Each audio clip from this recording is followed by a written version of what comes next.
Shooting it raw? Yes. Shooting it raw. Okay, nice. Okay, so this is a photo. I recognize the place. So in the background, you see who did the interior design of the gym? I did.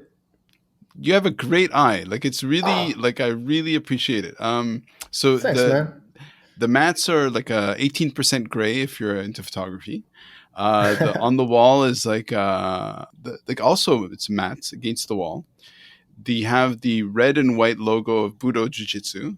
In the foreground, you have somebody wearing a white gi, kind of like looking. He's kind of just kind of watching what's happening, watching the action. And then the principal, the sort of subject of the image is two people rolling. Again, are you in the white gi or is that somebody else? I think that picture is me teaching class. Yeah. Okay. So that's me just showing that technique. So I'm not really rolling. I'm showing a technique. I guess my purpose of that photo is just, well, I'm a teacher. Yeah. So there you go. Something to talk about. That's something I do. That's wicked. It's wicked. So so how has your teaching philosophy changed over time? Well, I started with not having necessarily a philosophy at all, just teaching. Mm-hmm. Something I thought I'd like to do. It was more encouraged by friends like, hey, Scott, you should probably think about teaching.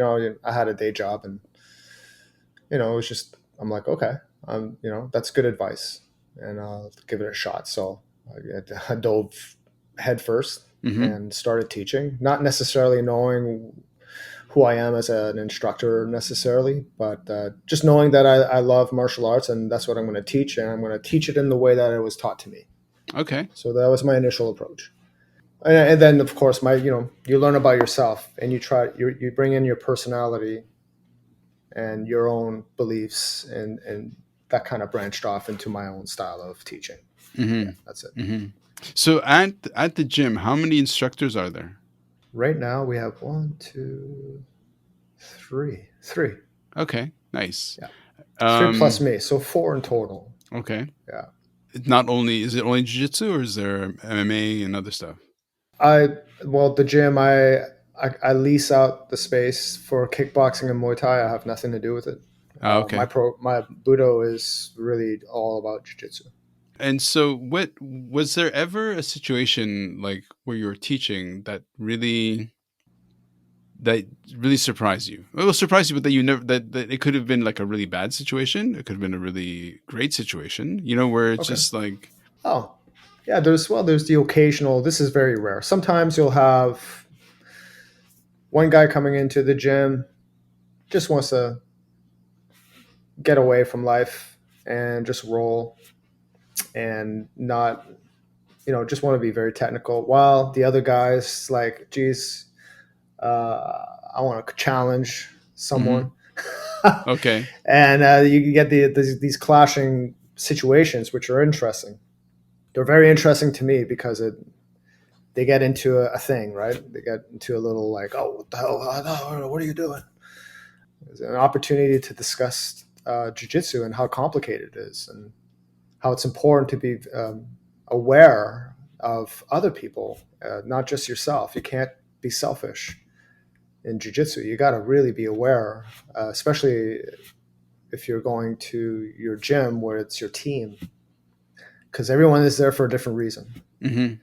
And especially the way I operate my gym, it's very like, it's not like you have to fight 110%. You have to. It's not like that. It's more about, okay, this person's small. I'm going to practice my techniques and challenge them maybe without using strength and weight, right? So you got to be smart that way. So I'm trying to teach the students a cerebral style of jiu-jitsu where you're intelligent instead of just going in there try to hurt somebody. Mm-hmm. So it brings up interesting conversations when there's like confrontation between two students, which always comes out great in the end. Like everyone learned something. Right. Everyone advanced. I find they advanced mentally. Their approach to jiu-jitsu anyways. And it doesn't happen often, but like you said, you were asking. Okay. What about? I'm just trying to sort of enlarge the picture, right? Like, so you have been doing this for a long time. You started with Kyokushinkai karate. You've gone into BJJ. Somebody who's never done anything like this, their thinking just has never kind of overlapped, and hasn't doesn't see the appeal or whatever. So when people talk to you and they say, okay, well, like, what is it really like? Why? What's the payoff? You know, what's the? I mean, of course, there's the fitness, because it's such a great over total full body workout where you're really pushing yourself 100%. But so, what is the other payoff? Well, I think everyone's coming into jiu-jitsu to learn it for a different reason. One big one lately is mental health. It probably always was there, but I think during COVID and a lot of people really like depressed or anger issues, whatever. They, you know, it's a great stress release. Mm-hmm. Mm-hmm. Really good. It brings you right into the moment, unlike any other sport. So I would say mental health is huge. Mm-hmm. And there's of course self-defense. People who've had situations, things happen to them, or maybe they're in their insecurity, or their police. They have to deal with pinning people. Mm-hmm. That's another good reason to learn jiu-jitsu for sure. I mean, the main reason is because we roll a lot. You get the experience of doing it live all the time, so it becomes easy and way less dangerous when you engage with somebody on the streets or in a hospital or Mm-hmm. jail. Mm. Um, so self and just feeling confident. I think it gives people confidence. I mean, so like I have some students that got beat up. They're very timid people, and they're like, "Fuck, I gotta learn how to protect myself here." Mm-hmm. So it's a great way to like you're gonna end up if you're small and skinny, and you're gonna probably end up rolling with some big scary looking guy that has got some skill and like humble you, right? So I Yeah. think it helps you face some of your fears, Yeah. and that's huge value in that. So you can walk, you can, like you can walk around and feel good about yourself and not have to have that in the back of your mind all the time. Like, oh shit. So yeah, this kind of brings up something that is really interesting to me, in the sense that, okay, so have you ever been to Asia? Have you been to Hong Kong? I know. I wish, man. I wish. Okay. Okay. So I'm in Yeah. Hong Kong. I'm back in Hong Kong, and you're in Vancouver. And so people who are outside of Canada find it hard to imagine that Canada isn't this totally peaceful, and it is. It generally is a very peaceful place, and all this stuff. But I think most people don't realize that, like, Vancouver has some pretty badass areas of town that are, not at all safe, and I think you'd be shocked at how safe Hong Kong is. Like, you could be a single woman walking around at 2 o'clock in the morning and not be, I mean, there is assault, but generally speaking, you've Hmm. got like kids going by themselves, women just leaving around, walking around at night by themselves. Like, personal safety Really? here is Wow. really, really high, way That is higher cool. than, yeah, yeah, That's unbelievable. yeah. But in a place like Canada, it's like, it always shocks me at how tough life really is. And so, have you yourself, given your level of martial arts competence, face a situation where your own personal security was threatened? And what I try to explain to people is that when you have that extra ability, it just makes you like a lot calmer in a situation. So have you ever had a situation where things were getting really, really, really hot and intense, and then you just were able to kind of diffuse it? Well, yes and no. I mean, when I was younger, in my 20s, street fights, I've been in a few, and that's just ego. It's Yep. just could be just someone looking at you funny, or they think you're looking at them funny, or Yeah, yeah, whatever, yeah. and you just get into a fight. Yeah, yeah. I mean, that happened for a bit, and then I remember at one point I'm like, you know, I'm walking away from anything. Sure. Yeah, unless there's a pure engagement, someone touched me and they're holding on, Mm. I'll do something about it. But otherwise, I don't care. Like, I've been sucker punched and stuff like that before. Mm-hmm. And where I was like, who did that? And I was ready to kill. Yeah. But I think even today, if someone came up to me and hit me and ran away, I'm not going to run after them. No, of course. I'm just going to brush it off. Right. Someone would have to fully engage with me, Yeah, yeah, yeah. and that would be a self defense situation, or maybe I Sure. need to help someone. Someone needs some help. I'll Yep. be there. But that's a lot of, I think, self reflection and just ego. I think a Mm-hmm. lot of people think that learning a self defense means now you can get into a fight and do well in a fight Mm-hmm. on the streets. There's merit to that. It's definitely not necessary. Mm-hmm. I much prefer to walk away from Of an actual course. fight. Yeah, yeah, yeah.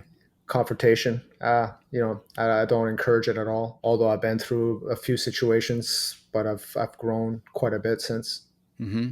So as a coach, right? As an instructor, when Yeah, somebody comes to you and they're like, "Listen, man, I need help because I face this situation or I anticipate facing this situation."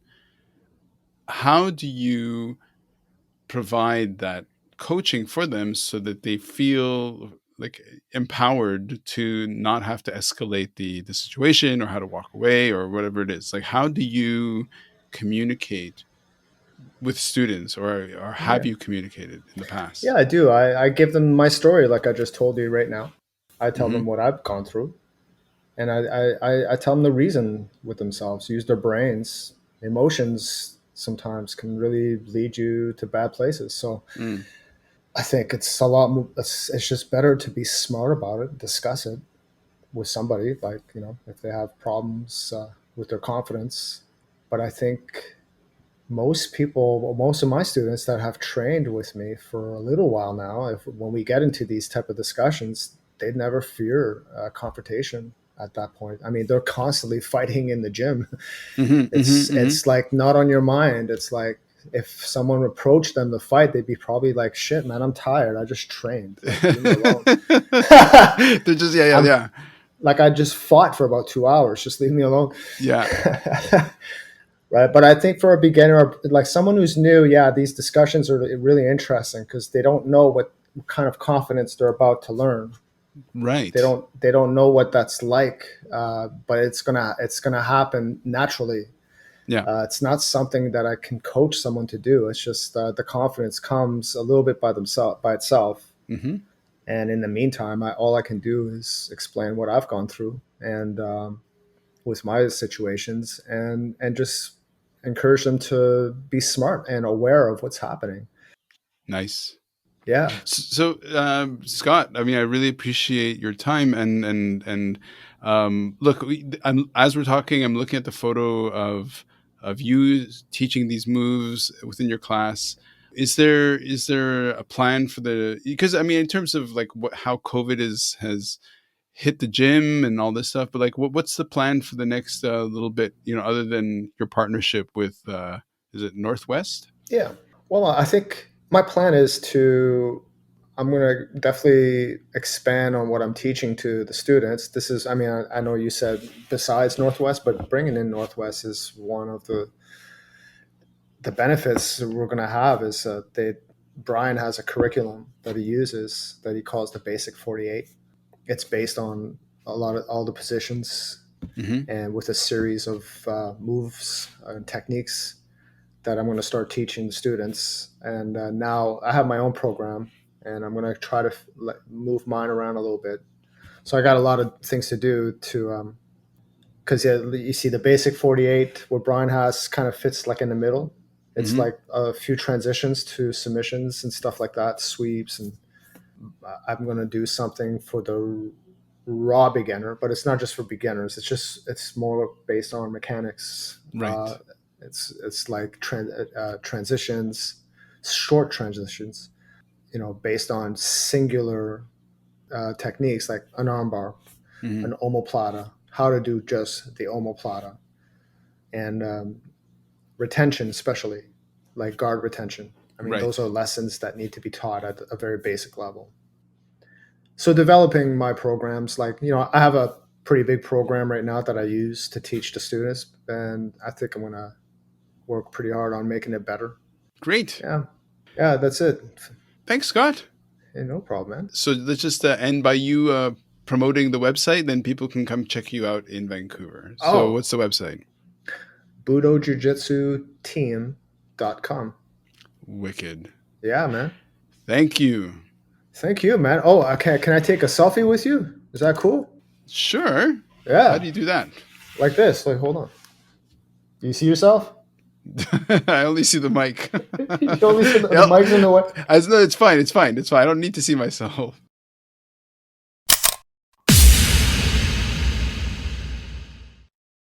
So, is life really a gift? Really? Can you make every second count? That's the whole point of the podcast. So, if you like what you've seen and you're inspired, because that really is my mission, then please give it a like, subscribe, and share. Shooting it raw?